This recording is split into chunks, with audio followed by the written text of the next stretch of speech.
Hello and welcome to the Fourth Down and Goal podcast, and we are going for it. My name is Jeff Bowden. Thank you guys so much for joining me. I am your host.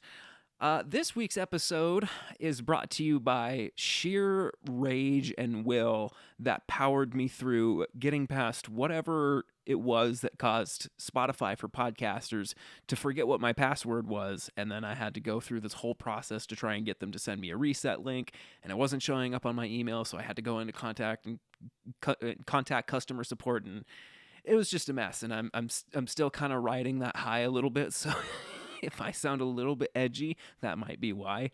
But yeah, this episode is going to be recapping a just phenomenal week one of UFL action. God, I'm just so happy that spring football is back. I mean, it sounds kind of cliche to say, but some of the games we watched this weekend were some of the best football games I've watched in a long, long time. So don't even really want to waste too much more time getting into this recap segment of this episode. Just want to do the shameless plug and get right into it, start breaking down these games. So let's do it. If you would like to follow Fourth Down and Goal on my social medias, I am at Fourth Down and Goal Pod on Instagram and on X/Twitter/Elon's Tumblr love child, whatever.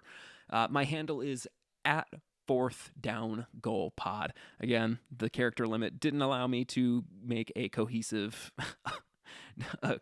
handle, so we're just kind of rolling with that for the time being. If you're listening on Spotify or Apple Podcast, I would really appreciate it if you just took the time to give this show a quick 5-star rating. Again, as far as Apple Podcasts, I'll say it every single episode. It does not matter what you actually say in your review. It's just those 5 stars that count. As far as the review goes, you could... here's a good one. It's allergy season. So for every time during this episode that I sniffle, drop a quarter into like a jar or something, and when this episode ends, go deposit that into a bank account. Send me a link with that bank account's information in it, in your Apple Podcast review, and then I'll be able to click on it, and then I'll withdraw whatever's in that account and finally maybe be able to put it towards some health insurance. I don't know. But yeah, again, it's just those 5 stars that count, and it is super appreciated, and it does help my show grow. And if you're watching this on YouTube or listening to it, go ahead and hit that like button and maybe hit that subscribe button and the notification bell. Again, just really quick and easy ways to help Fourth Down and Goal. But yeah, man, let's get into these recaps from week one. We'll start off with the Memphis Showboats taking down the Houston Roughnecks 18-12. This wasn't a bad game, but I think out of all 4, it was the most... I don't know. I don't really want to say it was mid or it was like a bad game or anything, but it definitely had like the least amount of excitement going for it. Again, not a bad game, just in comparison to some of the other games that we saw this weekend. I felt like 4 was a good place to rank it for these recaps. We'll start off with Houston's offense, and they had a pretty disastrous start to their day. Their first play of scrimmage started at their own 7-yard line, and the second play from scrimmage was Isaiah Henney fumbling on a screen, which ended up getting recovered by Christian McFarland of Memphis and returned for a touchdown. Then at one point in the second quarter, they were being just really outplayed on all facets. They were down 18 minutes to 6 minutes in time of possession. They were being outgained by the Showboats 150-35 in total yards. The offensive line didn't really look good. They pretty much abandoned the run game by the 5-minute mark of the second quarter. Jarrett Guarantano was sacked a couple times as well. I mean, the only real productive drive that they had was at the very end of the second quarter, and it ended in a 55-yard field goal. And I know that they got points out of that, but I mean, 55 yards is still quite a field goal to try and attempt, and I know that they got points out of it, but it took them 10 plays to go 31 yards. They started the third quarter with a blocked punt. Luckily, a couple plays later, Reuben Foster picked off Case Cookus, so that drive didn't yield in points for Memphis. All this being said, they still had a chance to win. They did drive into the red zone early in the fourth quarter, but ended up fumbling. Luckily for them, Memphis fumbled it right back on the very next play, and 3 plays later, Houston scored to make it 18-12, but that was pretty much the last time that Houston really had the ball. Overall, though, Guarantano looked pretty good in his first start. Actually, really good. Once he settled in, finished the day 16 of 21 for like 170 yards passing, something like that. I would have liked to see him maybe a step quicker making his throws. He was finding open guys, but just kind of had a tendency to take an extra hitch and then throw. And as we know, like I've talked about, in the context of Jordan Teamu's XFL championship game last year, there were a couple plays where I caught him doing that, and in that game, and just as a good example, an extra hitch when there are guys open can be the difference between a 7-yard gain and an interception. So I would just kind of like to see him maybe just play with a little bit more anticipation. But again, overall, like I was rather impressed by his performance. We did see Reed Sinnott come in after that first drive for Houston resulted in a 3-and-out, which then led to the blocked punt. He came in for one drive. That also ended in a 3-and-out, and he was also sacked. So that was kind of funny to me. It was kind of like, okay, what was the point of that? Because we saw JG come in right back in the next drive. But yeah, I mean, they looked okay through the air. Gorentano used his legs to escape pressure. The run game was pretty non-existent. They abandoned it early once they found themselves down. Receivers looked good. No real concerns there. I mean, I thought Justin Smith and or Justin Hall and Isaiah Henney looked pretty good. But that offensive line did not one bit. Gave up 4 sacks. I mean, Gorentano was under pressure pretty much all day, and plenty of situations where they just, had some really undisciplined penalties. So moving on to the defensive side of things for Houston, that front seven looks as advertised. They kept Case Cookus under duress and held Darius Victor to 3 yards rushing on 10 attempts. Memphis finished the day with only 34 total rushing yards. A monster day for Reuben Foster and Tony Johnson, who were 2 of PFF's top-graded defensive players for this week. Reuben Foster had a leaping interception that we talked about that killed the drive where Memphis was looking to really put the game away. It really wasn't even a bad throw by Cookus. I don't think he anticipated that Foster could jump that high in the air. But both he and Toby Johnson were huge in run defense as well. Johnson absolutely denied Darius Victor from the 2-yard line on a goal line run. And then the very next play had a big sack on Case Cookus, which forced Memphis to settle for a field goal. But yeah, a couple other names worth mentioning: Adam Rodriguez, Keontae Shad, Donald Rutledge Jr., and Olivier Sagapula. Really, honestly, the whole front seven just had an absolute day. Reuben Foster was injured near the end of the game. We'll have to keep an eye on that because he was just the absolute captain on this defense. That secondary had kind of a rough day, though. It's only week 1, but I mean, they gave up the 3rd most pass yards for week 1, I think, and had at least 2 defensive pass interference penalties that extended Memphis drives. Even with the pressure, Case Cookus was pretty much able to pick apart the secondary. I mean, Corn Elder and Jimmy Moreland have the NFL experience, so I would like to see them step up and perform at a bit higher level. Elder did have a big pass breakup on a 3rd and 4 on Memphis's last drive. But then on a 55-yard field goal attempt that ended up being no good on the very next play, with a chance to give Houston's offense the ball back, Jimmy Moreland was lined up offsides, and that ended up extending the drive. They did manage to get a stop a few plays later, but the punt from Memphis was muffed, and Memphis recovered. So that pretty much sealed it for Houston. Now for Memphis, I'm going to start with the bad just to kind of get it out of the way first. That performance by the offensive line kind of has me worried. Like I said, Cookus was under tons of pressure, especially early on. They had absolutely no push in the run game. Look, I don't know if Memphis's offensive line is really as bad as they looked, or Houston's front seven is just that good. But Both offensive tackles left me unimpressed. And I'm not trying to dunk on this guy, but I've talked about him in the past. Terry Poole, going back to that USFL championship game last year, the guy is just a turnstile. Never been a fan of him. And, it's frustrating because listen, please protect Case Cookus. You can't afford to have him get hurt because he's standing tall to make a throw and is just repeatedly taking hits like he was on Sunday from guys like Toby Johnson.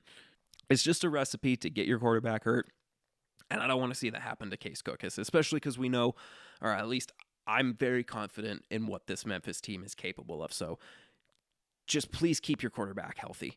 And I really admire Case Cookus' toughness because he was taking some shots.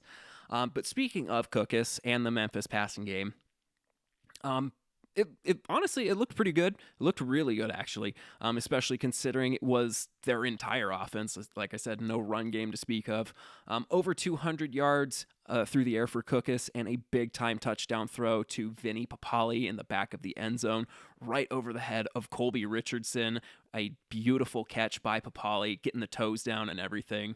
Cookus is also a lot better navigating the pocket this year, especially when things around him get kind of messy. But I guess you kind of have to learn to do that if you're used to playing behind what the Stars' offensive line had going. But he was able to get multiple guys involved. John Adams led the team in receiving yards. Dawood Davis was actually a really quintessential piece of the offense this week with 7 receptions. Also got him going on a jet sweep, so cool to see him getting involved in the run game. But overall, I mean, Memphis was up 15-0 in the second quarter and had a few chances to really run away with it. They played a little sloppy in the second half, had some penalties, and some good defensive adjustments by Houston stalled them out. But they were able to match Houston in the second half for the most part and keep them at arm's reach. But you just kind of like to see that first half performance carry through. Defensively for the Showboats, they looked fine. I mean, kind of the same as the offense, much better in the first half. Played a bit too soft in the second half, and admittedly, I kind of would have been nervous if Houston got the ball back with the short field after that Memphis missed field goal with 3 minutes left. But the front seven looked great. PJ Hall and Dylan Fa'amatu were bullying Houston's offensive line, just shoving them backwards in pass protection and plugging any run lanes.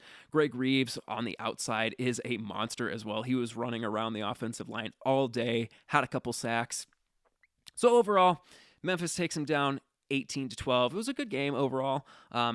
Memphis let Houston hang around more than they should have, but they should be okay. Houston, I don't know. Based on that performance, I'm still very much 1 foot in, 1 foot out on them. Next up, we got the DC Defenders falling to the San Antonio Brahmas 27-12. And, the final score is a little bit deceiving. I actually thought this game was decently competitive for the majority of it. I also found out that similar to the former USFL Houston Gamblers being rebranded as the XFL Roughnecks, but keeping that roster together, the same thing basically happened with the XFL Roughnecks. They pretty much took that whole coaching staff and that whole roster, and they are now the San Antonio Brahmas, which I didn't know going into the season. I feel like I should have. That probably would have given me a lot more context for this team while I was doing my deep dives. But the funny thing is after seeing Houston fans' reaction to what they put together, everyone was in the comments on social media like, "What have you done to my beloved Roughnecks?" Look, if you were a fan of the Houston Roughnecks last year, just go be a fan. Congratulations, you're a Brahmas fan now because it's basically the same team. And look, to be fair, based off of Sunday, nobody would be mad at you for jumping ship. We'll start recapping this game, though, with DC. Offensively, I thought they looked fine. not going to lie. I thought they looked okay. Jordan Ta'amu looked really good on the second and third drives of the game, including a 3rd and 20 conversion to Ty Scott on a dig route. They did make a kind of strange decision on that same drive where they went for a field goal on 4th and 1 from the 17-yard line. I don't know. I thought it was weird. Like, you can't. Your team just converted a 3rd and 20, and you don't trust them to convert a 4th and 1. I don't know. It just seemed kind of strange for me, but I don't know. Aside from that, though, I mean, as far as the first half goes, like I said, I didn't think they played terribly. I think more than anything, they just had a lot of little miscues that just kind of added up and took away DC gaining ground. They had some receivers falling down on routes, holding penalties. The offensive line didn't really have a good start to this game. Another thing I really didn't understand, and we'll talk about this play later, but on that crazy punt touchdown pass at the end of the first half, Reggie Barlow had 2 timeouts in his pockets, and I just didn't really understand why he didn't call one.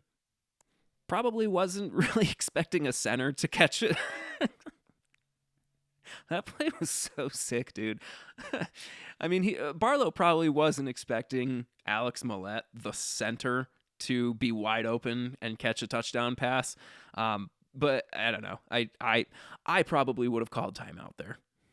Defensively for DC, they looked, I don't know, okay. They didn't look good. They didn't look bad. The front 7 looked really strong. The secondary looked very, very green, which I had said going into 2024 might be a concern. And they were, especially in the first half. They were just getting gashed. I think the only positive play I can really think of for DC's defense, at least in the first half, was when they recovered a Jontre Kirkland fumble, but it was after he had caught it in space and had run almost 20 yards. So we'll just kind of have to wait and see excuse me, how the chemistry on this secondary kind of comes together as the season unfolds. Now, for San Antonio, I want to start this off by giving AJ Smith his flowers. He was just absolutely in his bag in this game. His play calling was loose. It was fun. It was entertaining. Like you could just tell he was having a good time. So, of course, you had that Brad Wing to Connor Millette. I think I called him Alex Millette earlier. That's my bad. But punter throwing to an offensive lineman, the center, no less, the guy who starts the play with the ball in his hands, ends with the ball in his hands in the end zone, no less. So that was super cool to see. You had a Jontre Kirkland end around from the 3-yard line in the second quarter that ended with a touchdown where there was all kinds of different motion going on and misdirections. But yeah, his play calling had Chase Garbers dealing in the first half. Just finding guys almost as soon as he had the snap. He was able to diagnose where Greg Williams was sending pressure from, and then he would literally just catch the snap and then throw it right into the empty area where the blitzer had abandoned his zone. He also used his mobility to avoid pressure, and there was a lot. This was a very Greg Williams kind of strategy for DC on defense. We'll touch on that in a little bit more in just a second. But he also scored the touchdown that iced the game on a scramble from 6 yards out. Another position group that I really want to shout out is the receiver core. Cody Latimer, Jontre Kirkland, and others like Justin Smith. They just seem to have really good intuition. They were kind of seeing where blitzers would rush from and kind of just take a few steps downfield and look for the ball to come their way. But yeah, I found it very, very intuitive that they were kind of just reading the defense themselves and then occupying those abandoned zones where those blitzers had left from. And, like I said, just sitting down and waiting for Garbers to find them. Now, again, the score 27-12 is going to kind of imply that this was a complete and total blowout. But it wasn't, not by any stretch. I mean, for the most part, this was a one-possession game going into the fourth quarter, if I'm not mistaken. DC kept in reach until the fourth quarter. I don't know. I don't know if this team is necessarily built to play from behind. I mean, last year we saw this team be kind of used to being able to create separation on the scoreboard early, but when they've had to play from behind, my mind does kind of go to that championship game where they found themselves down a couple scores early. I don't know. I mean, they just seem to kind of lose a step. Something we'll kind of have to keep an eye on as the season goes. They did have a good fourth quarter drive that started on their own 10, down by 8. Big play comes to mind. Ty Scott catching a 9 route versus cover 2 down the sideline as Teamu is getting tackled by his knees while he threw. They did manage to drive to the 8-yard line, and that's where this drive kind of fell apart. They scored a touchdown to Kiki QT, caught a pass in the end zone and scored a touchdown, but it was called back on what was actually a really brilliant challenge by Wade Phillips. He caught that right tackle, Gene DeLance, had committed a false start that was not called. And as far as Gene DeLance goes, not only on that play did the false start cost DC the touchdown, he also spit on somebody from San Antonio and quite literally cost his team the game, because now instead of a touchdown and being down by 2, the next play they had 2nd and goal from the 28. And look, I'm just going to go on a little bit of a rant here. Like I'm not going to rant, but I'm going to make a point. I am the first person to be like, yes, if you think if you pose the question, should football have the same kind of rules as hockey? Like, yes, absolutely. I want showmanship. I want trash talking. I want attitude. Honestly, I wouldn't be completely opposed to letting football players fight, if I'm being honest. Like, if they can do it on hockey, I don't see why they can't do it in the NFL, and especially in the NFL. But yeah, I mean, like, I love a chippy game. I love games that have, that edginess to them, where there's like a little bit of pushing and shoving after the play. I love that. I love that stuff. And I love it when players are chirping back and forth to each other. But spitting on somebody is just a whole new low. And Delance, I hope you hear this, because I know I don't mean anything to you, but come on, dude. This is a perfect stranger telling you to do better. Again, I'm all for chippiness. I'm all for trash talking your opponent. I'm all for trash talking the refs. Like, they do it, like the things that they do in hockey, I really wish they could get away with in football. But spitting on somebody is just trash. It's just trash, and he absolutely deserved to get cut from the team. That was a disgusting act, and it literally cost his team the game, because a couple plays later, Jordan Ta'amu ends up getting hurt. Comes back in a couple plays later, and then immediately throws an interception, which gets returned to the DC, 5-yard line, setting up San Antonio with the perfect go-ahead score to ice the game. So, yeah, Gene DeLance, shame on you. I hope you see a therapist. But overall, to be honest, I'm going to take this whole game really on both sides with a grain of salt, because this could be a classic case of week 1 syndrome for DC. I really didn't think San Antonio was fantastic, save for a couple drives early on, and of course that thick 6 touchdown before the half. But they didn't really do a whole lot offensively in the second half, save for taking advantage of that Darius Phillips interception that set them up at the 6-yard line. The defense played really well, though. Did in fact remind me a bit of last year's Roughnecks. So that was good to see from the Brahmas. DC had a lot to figure out going into this game, but I thought that their passing game looked relatively on schedule, considering how many new targets are on the field. Want to give a shout out to Kiki Kuti and especially Ty Scott. Ty Scott made some absolutely baller catches during this game. So he's a name I would watch out for sure. And the defense also looked a lot better in the second half. Keep an eye on that secondary. Like I said, maybe they just needed some time to gel. But again, they did give up way too much early. And that kind of leads me to say that I think people are starting to kind of catch on to Greg Williams. I think for the most part during the first half, like I said, Garbers was diagnosing where the blitz was coming from, and the receivers were also kind of just, again, intuitive of what was going on as the play was unfolding and kind of just stepping into those open zones and waiting for the ball. He did make necessary adjustments in the second half. I thought that the defenders played much better on the defensive side of the ball after the adjustments. So it was nice to see that Greg Williams was actually somewhat cognizant of that. But I mean, it was almost like they were making it way too easy for Garbers in the first half. So I'd like to see how they perform at a sold-out Audi field against the Roughnecks this week, and then I think that'll tell me more about the defenders than this game will. Next up, we had the opening game of the United Football League, Birmingham at Arlington.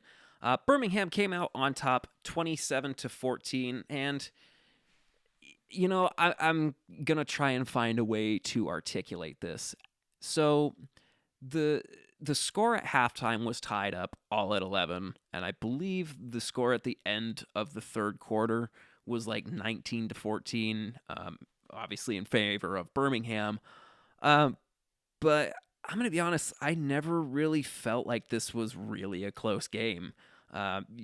Arlington, after they went up 11-3, like halfway through the second quarter, from that point on, they were outscored 24-3.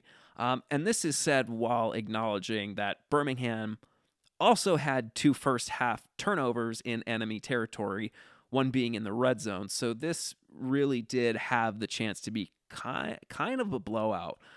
For Arlington, outside of starting on some short fields and a busted coverage on a long touchdown pass to Isaiah Winstead, they really didn't showcase anything exciting. I mean, I don't know if that's the right word, but their offense left me very unmoved after week 1.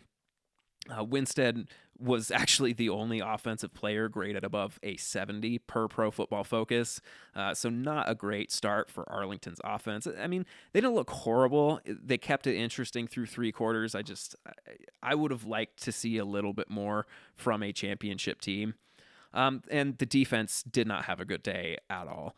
They gave up the most yards for week 1 at 409, and that is a lot for spring football. We don't have quite the same. I think it's clear that between NFL and UFL and spring football, the talent level is definitely more in favor of the NFL.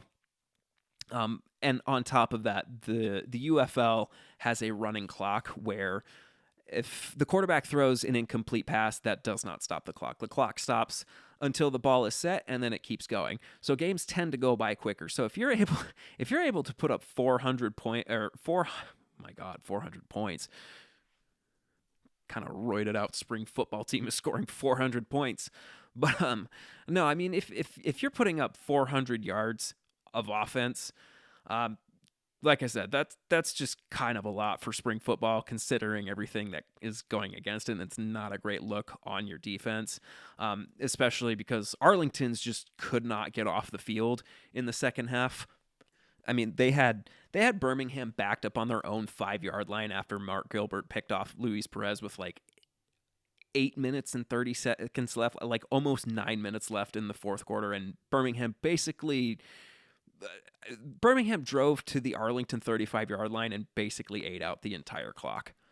They also had a few missed opportunities on offense. My mind goes to, I believe it was either the very beginning of the fourth quarter or like the very end of the third. I don't remember off the top of my head, but Luis Perez just took a little bit too long on a surefire touchdown pass to Tyler Vaughns. He was under pressure, and that kind of forced the overthrow, but I still thought if he just threw it a hitch earlier, that would have been, without a doubt, that would have been a touchdown. Overall, though, I think Arlington will be fine. We'll see how they bounce back against the Battlehawks this week. It's just, I don't know, they didn't look like a championship team this week against Birmingham. Birmingham, on the other hand, or should I say the other ham? That was terrible. I'm sorry for that. Their offense was percolating all day.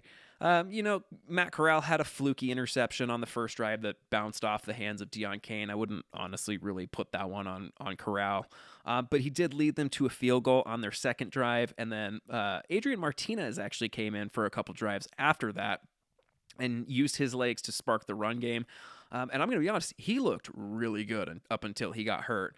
Sans an interception in the red zone where he made the right read. He just overthrew it. But I would feel very confident in this offense with Adrian Martinez or Matt Corral at the helm. I think based off of what we saw, I just really want to give kudos to Adrian Martinez just of how close in starter caliber he is to Matt Corral. But after Martinez went down with, I believe, an ankle injury in the second corner, just kind of got twisted up on a tackle. He should be fine. Corral came back in and threw a touchdown to Deion Kane with under a minute to go, and pretty much looked great from there. And something else about that whole situation that I wanted to expand on. So after converting a 4th and 1 with 9 seconds left that got the Stallions to, I think it was the 38, 39 yard line, something like that, Skip Holtz decides he's going to call a timeout, his final timeout. So with no timeouts left, Skip Holtz calls a play to try and get closer to field goal range. And on a play that was just designed to pick up a couple more yards to get them in range to get a field goal on the board, Corral just said, "Nah, I'm good." Throws up a beautiful, beautiful 9 route to Kane. And then, of course, you had Ricky Person convert on the 2-point conversion. And next thing you know, it's all tied up at 11 to go into the half. So just a really fun way to end the half. And really from there, the Stallions just didn't look back. Corral also had a couple really big-time third down throws. I can think of 2 off the top of my head. One was a comeback route in the first quarter on a 3rd and 10 to Benjamin Victor, just a beautiful back shoulder throw right along the sideline. And then the other was on a 3rd and 5 in the fourth quarter, just a dot to Benjamin Victor again on a bench switch concept, which for those of you who aren't familiar with what bench is, it's kind of like a smash concept, except while one receiver is running the corner route, instead of running a quick hitch, the other receiver is running a 5-yard out. And a bench switch is when the inside receiver takes that out route and the outside receiver runs up and into the corner. But either way, Corral diagnosed that he had single coverage up top and just placed the ball perfectly up in the seam, right over top of the DB's head. Just an absolutely gorgeous play. Big shout out to Benjamin Victor, who had a good day as well. And then Ricky Person and CJ Marable are going to make an awesome running back duo. They totaled nearly 100 yards between the two of them, and both of them had walk-in touchdowns. And overall, Birmingham's run game looked really good. That offensive line was getting great push up front. I think they finished the day with like 170-something yards on the ground. Honestly, I didn't write down stats for this game. I was more interested in the context of the game, so forgive me. But I feel like it's something within the ballpark of like 150 to 170 yards on the ground. So great start for Birmingham. Came right out of the gate swinging offensively. And this defense for the Stallions is shut down. Absolutely stifled the run. The secondary looked great. Most of Perez's yards came in garbage time. Shout out to Mark Gilbert and Lorenzo Burns.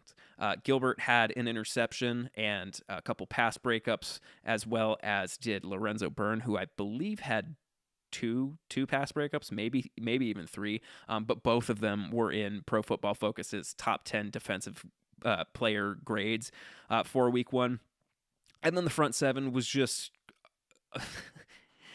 It's hard to describe something that's just like I was just sitting there like in awe of how good that front 7 is. Big time shout out to Carlos Davis, who came up with a big time strip sack on the first drive of the game. Just absolutely ran over Chris Owens and got to the quarterback and sent the ball flying in the air. Also want to shout out DeAndre Tillman, Damon Lloyd, and Jordan Thompson on this front seven. Lloyd was just all over the place all game long, and Tillman and Thompson had that line of scrimmage controlled from the interior of the line. So huge outing for this Birmingham defense. They were just a picturesque definition of the word dominant. All right, now let's get into our final game for this episode, the game of the week. Hands down, the Michigan Panthers upsetting the St. Louis Battlehawks on a 64-yard game-winning field goal. 18-16 was the final score in this one, and man, this was just everything that I wanted from spring football. So to start off, we'll start off with St. Louis. I usually start with the losers in these matchups. So St. Louis's offense, at least in the first half, looked straight up outmatched. Really didn't get a drive going until the last drive before half. Definitely could have some soul searching to do on that offensive line. Only one member was above an 80 grade on pass blocking, and 0 were above 60 on run blocking per PFF. So again, no rush game to speak of, so I'm kind of just going to skip the topic. A.J. McCarron, though, was A.J. McCarron, kept composed on back-to-back touchdown drives in the fourth quarter, being down on both drives, so having to go down the field and score, knowing that, just stayed very composed and did his job. Very certain he could have led a drive for St. Louis if given the opportunity at the end of the game. Big shout out to Marcel Aitman, though, who had a monster game, 6 catches on 7 targets for 60 yards, and 2 huge catches on that final St. Louis drives, both coming on fourth down, one being on 4th and goal that ended up getting the touchdown, the go-ahead touchdown for St. Louis at that time, and then the other was on, I think it was like a fourth and 10. Yeah, it was 4th and 10 from like right outside the red zone, I think, and AJ McCarron just hurled it right into the honey hole on a 9 route versus cover 2. Right along the sideline, had to make sure that he brought down both feet to get it inbounds, and did exactly that. But definitely wanted to give him some kudos because neither one of those catches was a gimme. Defensively for St. Louis, I mean, I don't think they played bad, but as a unit, it wasn't pretty after the first quarter. Like I said, I felt like Michigan was kind of able to do whatever they wanted. I mean, they ran all over St. Louis in the second half, and despite E.J. Perry's stats, there were guys open. He just didn't see them, or he didn't make the throw. And, you can't really put a 64-yard field goal so much on the defense, but you can hold them accountable for leaving John Hightower wide open right smack in the middle of the field on 4th and 6 on that same drive. I'm going to give St. Louis the benefit of the doubt on defense. I'm trying to take this whole first week of UFL with a grain of salt. But I don't know. I felt like their defense left a bit to be desired, especially considering the roster that they have. For Michigan, though, I'm not going to lie, that offense looked really, really good. Sans that first quarter interception where Perry was kind of just staring down his receiver and Mike Rose was able to just step in front of the pass, they looked really, really competent. Especially considering you had a few drives that started with their backs against their own end zone, and were still able to push the ball downfield and even enter St. Louis territory several times. My brain goes to an 8-play, 93-yard touchdown drive in the third quarter. Now, going into 2024, my biggest concern was obviously the offense, but specifically the offensive line. Last year they just didn't offer a whole lot in pass protection, and I think it was a combination of the talent that they had and also the fact that last year their run game was just so mind-numbingly predictable that they just couldn't really get anything going. But this was a fantastic week 1 for Michigan's offensive line per PFF. The entire interior O-line was graded above an 80 in pass protection, and both offensive tackles were within the top 10 in run blocking grading. So you love to see improvement. Now, people are going to look at EJ Perry's stats and think, oh, what a horrible game. But I honestly thought he played really, really well outside of that first interception. I mean, the second one, you really can't put that on Perry. It wasn't like a great throw or anything, but it was a catchable ball for sure. And just kind of a fluky interception on the 5-yard line, going into score. He throws it down towards the ground as his receiver's sliding to try and make the catch. The ball just kind of bounces off of his shin and up into the arms of Quinterio Cole for St. Louis. So I don't know. You can't really put that one on Perry. But really from that point on, I thought he played great. Obviously he had a couple missed throws and probably took a sack here and there that, hampered his performance. But really after that goal line interception, I had really no comments or concerns about his performance. If it wasn't there, he would throw it away. He used his mobility to escape pressure multiple times. Like, I think the best way I can articulate it is that from that second interception on, which again, I would not put on Perry, just a fluky bounce of the ball. But from that point on, if he was throwing the ball, it was more often than not the right read. If again, like 12 out of 24 passing doesn't look great, but most of those were the right reads. He just wasn't connecting. Or again, there was just nothing there, and he found an outlet to throw the ball out of bounds, get out of the pocket, and, live to see another down. I really quickly actually just want to break down that 93-yard touchdown drive from the third quarter. So you had Perry hitting Trey Quinn on an out route while taking a huge hit from Willie Harvey.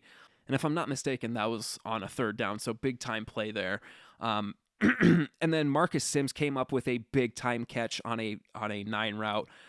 Great throw from EJ Perry, put it exactly where it needed to be. And then Marcus Sims made the catch in between two defenders for 30 yards. Then on the very next play, Perry hit Cole Hicatini, the tight end, for 41 yards down to the 4 of St. Louis. Perry just basically took the snap, saw that there was a blitzer coming from the middle third of the field, and then just immediately fired it into Cole Hicatini, who took it and ran. But the play from this drive that I really want to highlight from EJ Perry was his touchdown run. Almost picture John Elway's helicopter touchdown without the helicopter. EJ Perry takes the snap on a QB draw and sprints up the middle. And as soon as he gets to the plane of the end zone, he is crunched in between Willie Harvey and Lakiam Williams and still manages to tumble into the end zone. And Perry knew he was taking a hit. So I love the gutsiness to just say, you know what? I'm going for it. Absolutely no fear, did what he had to do to put his team back up on top. I also want to shout out Wes Hills, who had a big day on the ground, especially in the fourth quarter. Didn't really have a whole lot going for him up until that point, but 2 monstrous runs on the touchdown drive that put them up 15-9 in the fourth quarter. It was awesome to see him rumbling again. I also want to shout out Noah Johnson, the center for Michigan, for an awesome block he had downfield on one of these big West Hills runs. Imagine being a center, snapping the ball, and then immediately having to make a pull block. So, you snap the ball, you basically make a cut like a wide receiver would. You pull around the left guard and the left tackle, and then find yourself downfield with your guy behind you and one guy in front of you who's trying to tackle him. He throws his whole body in front of this defender, and it worked. Like, he did enough for Wes Hills to be able to get like 8 more yards. So big shout out to him. Great play. Love to see the big boys rumbling downfield. And then, of course, on that same drive, EJ Perry scores his second rushing touchdown and gets so fired up that he almost throws the ball into the end zone seats, but Ford Field hadn't opened those up yet. So he's so fired up that he scored this touchdown and that his team is about to take the lead again that he almost throws the ball to nobody. So Ford Field, I think we need to open up those end zone seats so that Perry's got somebody to toss the ball up into the stands to. And then, of course, I would be remiss if I talked about this entire game and did not talk about that last drive from Michigan. So, of course, with I think it was with 44 seconds or something left in the game, St. Louis, A.J. McCarron connects with Marcel Aitman on a 4th and goal touchdown to put the Battlehawks up 16-15. And with 44 seconds and no timeouts left, Michigan finds themselves sitting at a 4th and 10 from the St. Louis 46-yard line. So you sit there thinking to yourself what they could possibly do. 4th and 10, 46-yard line of their opponent, but still no timeouts left. And there's I think at this point there was 9 seconds left on the clock. Mike Nolan trots out Jake Bates, who was a kickoff specialist at Arkansas and had not even attempted. I see Pages getting this wrong already. First field goal made since high school. No. First field goal attempted since high school. 64 yards, snap down, kick is up, it's good. But Anthony Beck called a timeout to try and ice the kicker. And Jake Bates says, you know what? Hold my joint. And he goes out there and he does the whole thing over again. And it's there was this post with Justin Tucker's 67-yard field goal. And then right below it is Jake Bates' 64-yard field goal. And it's wild because they both happened. Same end zone, same hash. And it's what is it? The longest field goal kicked in either respective leagues happened at Ford Field, except this time we finally see a Michigan special teams play go in their favor. And the Panthers fans at Ford Field erupt. It gave me shades of when the Panthers were fighting for a playoff spot in week 10 of last year against the Stars, and they managed to gut that win out, and then the whole crowd just went bananas. Oh my God, you love to see it. I love spring football so much, man. Real quickly, though, I would feel bad if I did not really quickly just touch on Michigan's defense. Oh my God, dude, they were vicious in this game. They held St. Louis to just 24 yards and 3 3-and-outs before St. Louis managed to drive to get a field goal on their last drive of the first half. They controlled the line of scrimmage throughout, didn't really allow much for Wayne Gallman to work with, and had A.J. McCarron under fire all game long. You had 3 sacks between Daniel Wise, Breland Speaks, and Kai Nakua, who was just everywhere in this game and leads the UFL with 11 tackles after week 1. Walter Palmore and Daniel Wise also make a great duo on that interior defensive line. The secondary looked really, really good aside from that fourth quarter, but even still, I'd say St. Louis had to work 4 yards through the air. The only real concern I have with that secondary is, oh, my dog just walked in. Hi, puppy.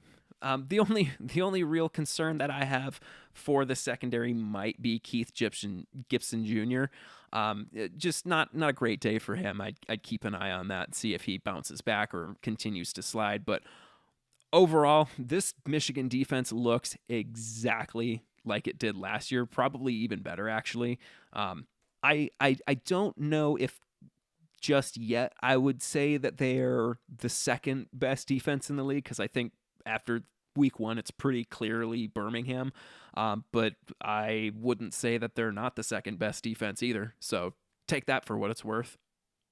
But man, what a great first week of spring football. I could not be more excited for the rest of the season. And that's really all I have for this episode. So I kind of want to just get into my power rankings and preview next week and just get ready for that for all that to transpire. See, I'm fumbling over my words as I'm talking about it because I'm just so excited. So my power rankings going into week 2, at number 1, I have the Birmingham Stallions. I don't really feel like that needs a whole lot of an explanation, so I'm not going to give one. I think number 1 is just enough said. It's the Stallions. Number 2, this is probably going to upset some people, but I have the St. Louis Battlehawks staying at number 2. Look, I'm just not ready to panic and drop them. The Panthers are a much better team than people were giving them credit, but I think St. Louis is still the second best overall team, and they'll bounce back. definitely will have to drop them if they go 0-2. But put it this way, based off of what we saw from week one, Birmingham is the clear number one.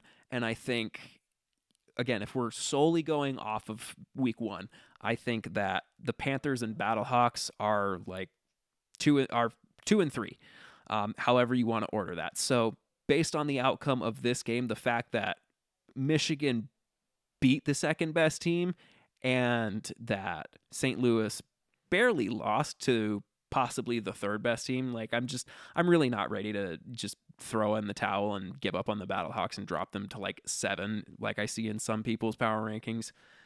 Number 3, we have the Michigan Panthers. And again, some are going to want me to put the Brahmas above them, but I honestly was not as impressed with the Brahmas overall the way I was with Michigan, who I was probably really hard on in my roster deep dive. But knowing after this game what they're capable of, I don't feel so bad being perhaps a bit too realistic about how I kind of reamed them for last year's performance. This game, though, was exactly what I've been waiting to see from Michigan, and I could not be more excited, and I hope they manage to stay the course and keep playing at this level.